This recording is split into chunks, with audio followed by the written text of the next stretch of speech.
Donc la conception parasismique des bâtiments, c'est un domaine très important pour la sécurité en cas de séisme. Et justement, c'est le domaine des architectes. Donc je commencerai rapidement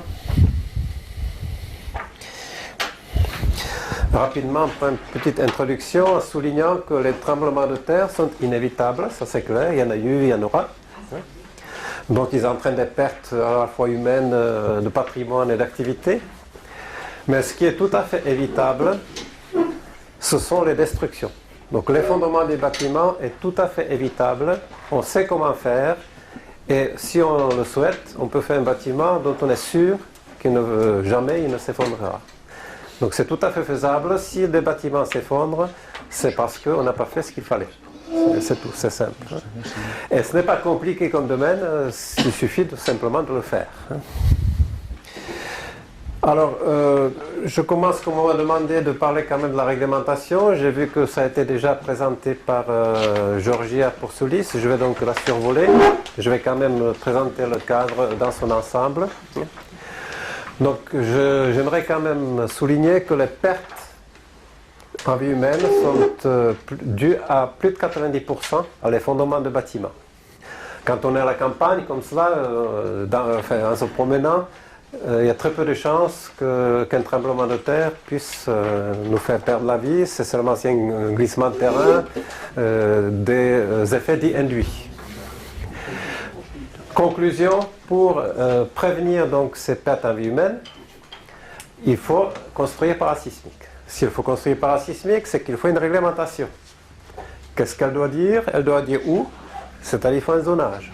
Vous avez vu ce matin ce qu'il en était pour la France. Il faut dire quoi? C'est-à-dire il faut dire quel bâtiment, quelle classe de bâtiment on protège, parce que finalement on ne protège pas tous de la même manière. C'est une décision politique. Ensuite, jusqu'à quel niveau on va protéger? Parce que, et ça les gens normalement ne le savent pas, on ne protège pas à 100%. Quand on a un client qui va voir un architecte, il pense qu'une fois que le bâtiment sera conforme aux règles parasismiques, que même pas une vitre ne sera cassée en cas de tremblement de terre. C'est totalement faux. On ne protège pas à 100%. Donc jusqu'où on va protéger? La réglementation va nous dire jusqu'où.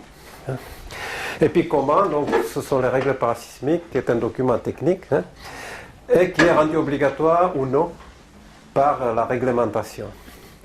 Ce qui veut dire que les notions de règles et de réglementation sont distinctes. La réglementation, ce sont les textes juridiques qui résultent des décisions politiques. Alors que les règles, ce sont des documents techniques. Et les documents techniques sont rendus obligatoires ou non, je viens de le dire, par la réglementation. Par exemple, les règles précédentes, PS69, n'étaient pas obligatoires pendant longtemps pour les habitations. C'était obligatoire pour les IGH, pour les bâtiments publics.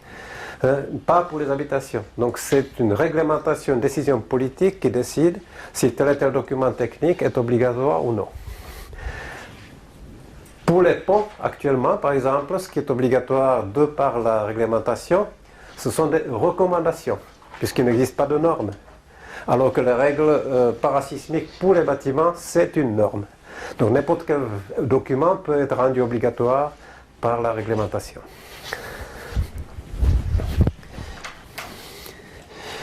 Donc là, je vais juste survoler, puisque ça a été présenté par Georgia Poursoulis. Bon, il y a une loi qui disait donc, c'est en 87, qu'il faut construire parasismique, point, rien de plus. Il fallait donc des décrets et des arrêtés d'application qui sont venus. Ce qui fait qu'il y a un décret en 91 qui, d'une part, distingue, ça vous l'avez entendu aussi, entre les ouvrages à risque normal et spécial, et qui précise un zonage, c'est-à-dire où on doit construire parasismique par la suite. J'aimerais quand même, par rapport à ce qui était dit tout à l'heure, souligner que les Français étaient les premiers à distinguer entre les ouvrages à risque normal et spécial, pour une raison très précise, c'est que les ouvrages à risque normal sont soumis aux règles parasismiques, qui sont de nature statistique. Qui dit statistique, dit approximation. Donc les règles parasismiques admettent des échecs. Donc pour les ouvrages à risque normal, c'est admissibles du fait de la décision politique. Par contre, les ouvrages à risque spécial, là, il n'y a pas d'échec admis, a priori. Donc les règles parasismiques, telles qu'elles s'appellent règles PES 92, ne sont pas applicables aux ouvrages à risque spécial parce que là, aucun échec n'est admis.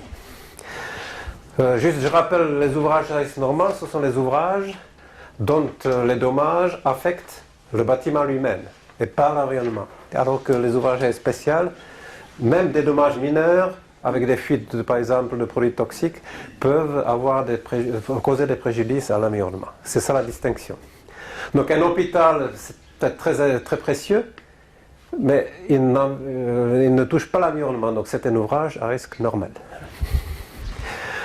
Donc il y a des classes, vous en avez entendu parler ce matin, des classes des ouvrages à risque normal. Ici il y a des exemples des ouvrages à risque spécial, installation donc chimique, classé Céveso, barrage, réacteurs nucléaires et autres. Et puis le zonage qui était présenté par Pierre-Yves Barre. Je ne vais pas le lire pour vous, vous l'avez vu, mais donc il y a classe A, classe B, classe C, classe D. Je dirais simplement un rappel que dans la classe A, il n'y a pas de présence humaine permanente. La classe B, ce sont les bâtiments courants. La classe C, ce sont des grands bâtiments. Et la classe D, c'est différent en ce qui concerne la nature de la classification. Ce sont les bâtiments stratégiques. Ce n'est pas une question de taille, c'est une question d'importance pour les secours. Donc les bâtiments stratégiques qui doivent gérer la crise après le tremblement de terre. Donc évidemment tout le monde peut le lire et ça a été précisé aussi. J'ignorais si on vous présentait ou pas la carte, donc je l'avais mise, donc vous l'avez déjà vu, ça c'est le zonage actuel. On voit que 85% du territoire actuel est représenté par la couleur blanche ici, qui correspond à la zone 0. Mais 0, ça ne veut pas dire 0 séisme, ça veut dire 0 obligation. D'où une très grande confusion. Parce que tout le monde pensait, je suis en zone 0, donc il n'y aura pas de tremblement de terre. Donc c'est une confusion regrettable. C'est pour ça qu'actuellement, le nouveau zonage, comme vous avez entendu, commencera par 1 et non pas par 0. Ce sera 1, 2, 3, 4, 5, et pas 0. C'est 0 obligation. Et en plus, pour les ouvrages à risque normal. Parce que les ouvrages spéciaux ont des obligations, même en zone 0. Donc ça c'est la base pour le nouveau zonage, ça vous avez eu le cours, j'ai ignoré, donc je le passe, et de toute façon je n'allais pas en parler longuement. Donc là aussi je vais juste rappeler, puisque ça a été cité par Georgia, malheureusement ça ne sort pas en couleur trop fort puisqu'il y a beaucoup de lumière. Donc une colonne pour les ouvrages à risque normal, une colonne pour les ouvrages à risque spécial. Donc obligation pour quelle classe ?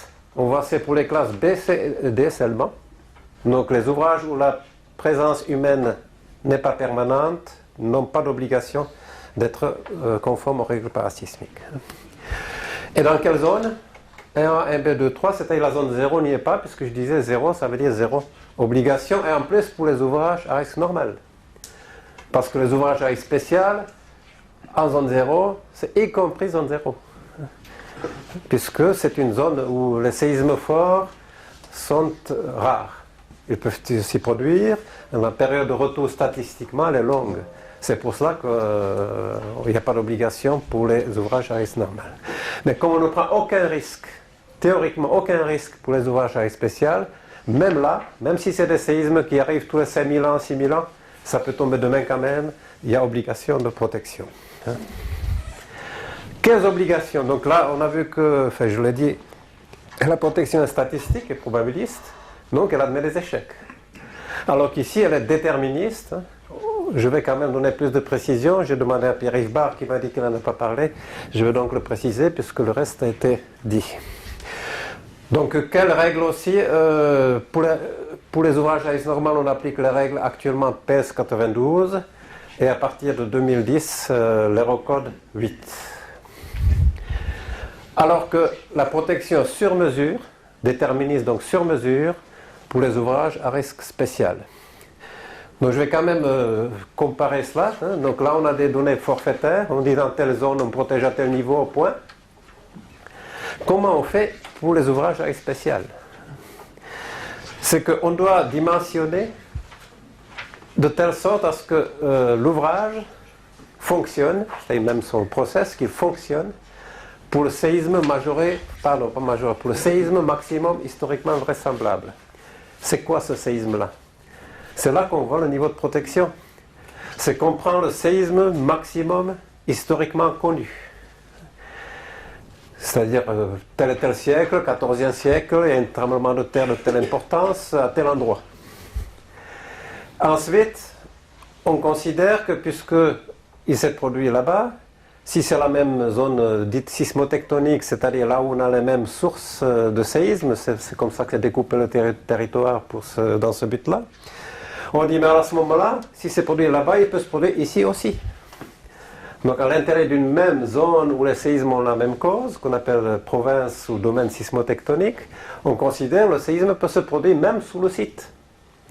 À ce moment-là, il est historiquement vraisemblable qu'il se produise là, même si la dernière fois il s'est produit là-bas.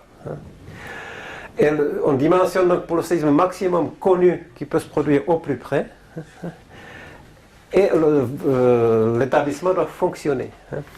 Et ensuite, il y a un niveau de sécurité supplémentaire, on multiplie par 2 sa puissance, on appelle ce séisme à ce moment-là majoré de sécurité, SMS, et là on admet que le fonctionnement s'arrête, mais il faut qu'il n'y ait pas de fuite de quoi que ce soit, qu'il n'y ait pas de danger pour l'environnement.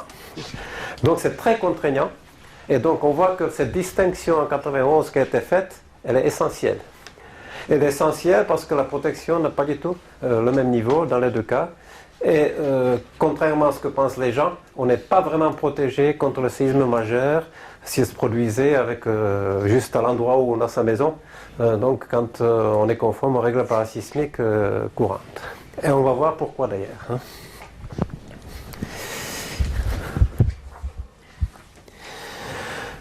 Donc l'obligation pour la construction neuve, c'est toujours dans les deux cas, c'est obligatoire tout simplement, parce que il y a un arrêté d'application qui rend obligatoire donc les règles PES 92. Sur l'existant, donc a priori, vous l'avez entendu, donc il n'y a aucune obligation ni ici ni là de par la loi.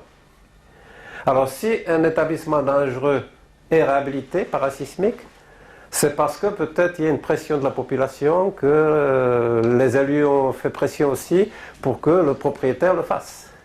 Ou bien parce que la société tient son image, elle décide elle-même spontanément de réhabiliter son établissement. Mais de par la loi, il n'y a pas obligation d'intervenir sur l'existant a priori. Par contre, à l'occasion de travaux, comme quand on dépose un permis de construire, à ce moment-là, il y a certaines obligations qui sont d'une manière limitative, enfin exhaustive, citées ici. Donc quand il y a une surélévation pour les ouvrages à risque normal, donc toutes les classes où les règles s'appliquent, B, C, D. Quand on remplace tous les planchers, idem. Quand on crée niveau intermédiaire, on voit que la classe B échappe. C'est que le législateur, donc l'homme politique, n'a pas osé obliger les gens qui font une mezzanine, donc un niveau supplémentaire dans une grange qu'ils ont achetée, de rendre toute la construction parasismique sous prétexte qu'ils ajoutent une mezzanine. Par contre, si c'était un bâtiment public, donc classe C, ou même la classe D, donc stratégique, forcément, quand on ajoute quelque chose, on est obligé de faire tout parasismique, même tout ce qui précédait. Quand il y a une juxtaposition, alors sans joint de séparation, c'est-à-dire on construit quelque chose contre la construction, sans se séparer, donc directement contre la construction, là aussi, si quelqu'un décide qu'il y a une maison, de construire un garage parce qu'il n'en avait pas, il laissait la voiture avant dehors, si ce garage est contigu à la construction, il tient à la construction, il n'est pas obligé de rendre sa maison parasismique, ça échappe aussi, il n'y a pas la classe B. Oui, il y a la classe C et D pour rendre parasismique aussi bien l'extension que l'existant. Donc pour la classe B, donc les maisons individuelles, les petits bâtiments, c'est uniquement l'extension.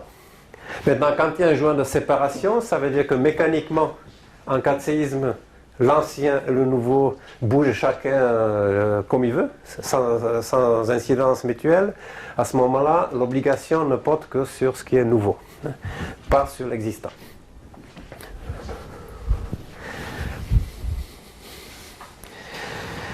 Ensuite, la réglementation précise les exigences de comportement, c'est-à-dire qu'est-ce qu'on doit attendre, en quelque sorte comme niveau de protection, de ce qu'on projette, de ce qu'on étudie. Alors pour les ouvrages à risque normal, c'est fixé par l'arrêté, par la règle au fait, c'est implicite dans la règle technique. C'est la sauvegarde des vies humaines, point. Ce qui veut dire que si la construction est à démolir après un tremblement de terre majeur, on a satisfait quand même aux règles parasismiques s'il n'y a pas de perte en vie humaine. L'objectif, c'est la sauvegarde des vies humaines. Par contre, pour les ouvrages à risque spécial, il y a plusieurs possibilités qui sont fixées donc, dans un arrêté. Soit on peut se contenter de la stabilité mécanique, donc de non-effondrement, soit on exige plus. On exige en plus une étanchéité, c'est-à-dire si par exemple c'est un établissement qui stocke du chlore, il ne faut pas que le chlore s'échappe parce que c'est toxique. Donc l'étanchéité c'est un niveau supplémentaire. Ou bien la capacité fonctionnelle, c'est-à-dire il ne faut pas que l'ouvrage soit déformé de telle sorte à ce que par la suite ça empêche le fonctionnement de l'établissement. Ou bien le niveau maximum, c'est-à-dire l'opérabilité, le maintien en fonctionnement pendant le tremblement de terre. Donc ça, ce sont les possibilités dont il faut décider avant de construire, avant d'étudier le projet, entre l'exploitant et l'ADRIR, donc l'État. L'ADRIR, donc Direction régionale d'industrie et de la recherche et de l'environnement industriel. C'est donc le représentant de l'État qui veille à ce que l'exploitant ne cherche pas à faire des économies sur le dos de la sécurité, donc entre les deux, ils se mettent d'accord pour telle partie de l'installation, on a telle exigence, pour telle autre partie, telle autre exigence. Donc l'ADRI évidemment emploie des ingénieurs qualifiés pour avoir pour que l'exploitant ait un interlocuteur valable en face.